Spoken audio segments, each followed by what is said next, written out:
శ్రీమాత్రే నమః. చాలామందికి ఒక అపోహ ఉంటుందండి, శని దృష్టి పడితే యోగమా కష్టమా లాభమా. ఏ రకంగా సాధారణంగా శని దృష్టి పెడితే సర్వనాశనం తప్పదు అనే అపోహ ఒకటి ఉంది. ఇందులో కొంత మాత్రమే నిజం ఉందండి. శని ఈశ్వర శబ్దం కలిగిన వాడు, శనేశ్వరుడు అంటాం చూసారా, ఈశ్వర శబ్దం కలిగిన వాడు. అందుకే ఈశాన్యంలో నవగ్రహాలను పెడతారు. ఎలా వేదంలో కూడా ఏం చెప్పింది, ఈశాన సర్వ విజ్ఞానం ఈశ్వర సర్వభూతానాం బ్రహ్మాధిపతి బ్రహ్మణోధిపతి బ్రహ్మ శివోమే అస్తు సదా శివోం. అలాగే నవగ్రహాలు కూడా ప్రతి దేవాలయంలో ఈశాన్యంలో ఉంటుంది.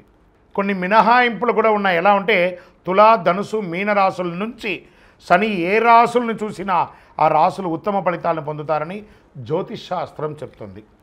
శని తానున్న రాశి నుంచి 3, 7, 10 రాశులను వీక్షిస్తాడు. ప్రస్తుతం మీనరాశిలో ఉన్నందువల్ల శనీశ్వరుడు వృషభ, కన్య, ధనురాశులను వీక్షించడం జరుగుతుంది. ఈ వీక్షణ వల్ల ఈ రాశుల వారికి యాక్టివిటీ పెరుగుతుంది. కొన్ని రాశులు చిన్న ఇబ్బందులు ఉండొచ్చు. శని దృష్టి ఉన్న నేపథ్యంలో కొన్ని రాశులకు ఆదాయం, వృత్తి, ఉద్యోగ అవకాశాలు, సుఖ సంతోషాలు కలుగుతాయి. ఆదాయ ఉద్యోగాలు పడతాయి.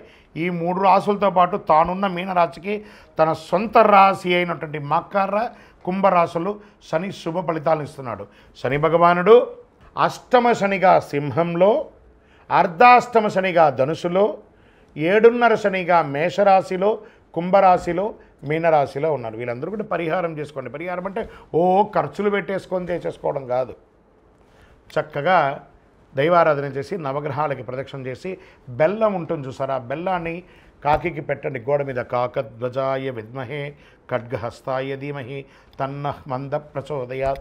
ఈ శని ఇబ్బందులు ఉన్న వాళ్ళందరూ కూడాను చెప్పవలసిన మంత్రం ఏమని చెప్పుకోవచ్చు, నీలాంజన సమాభాసం రవిపుత్రం యమాగ్రజం ఛాయామార్తాండ సంభూతం తన్నమామి శనైశ్వరం.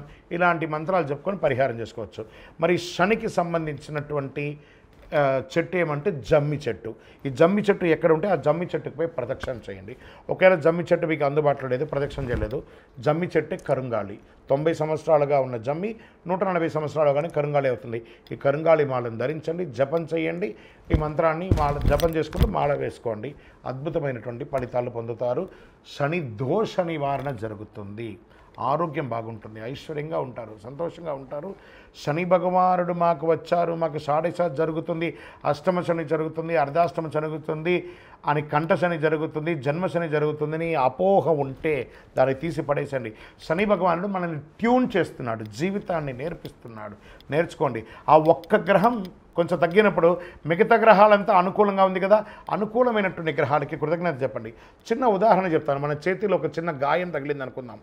మన యొక్క ఆలోచన అంతా అయ్యో నాకు దెబ్బ దక్కిందని దీని మీదే మనం కాన్సన్ట్రేషన్ అంతా పెడతాం. కానీ శరీరంలో మిగతా భాగాలన్నీ బాగున్నాయి కదా, ఈ భాగాలకి కృతజ్ఞత చెప్పకపోగా ఈ దెబ్బ తాకిన భాగాన్ని ఎక్కువ చేసుకోవడం వల్ల మిగతా భాగాలంతా కూడా బాధపడతాయి. అలాగే 9 గ్రహాల్లో 1 గ్రహం బాగాలేనప్పుడు మిగతా 8 గ్రహాలు బాగున్నాయి కాబట్టి వాటికి కృతజ్ఞత చెప్తూ ముందుకు వెళ్ళండి.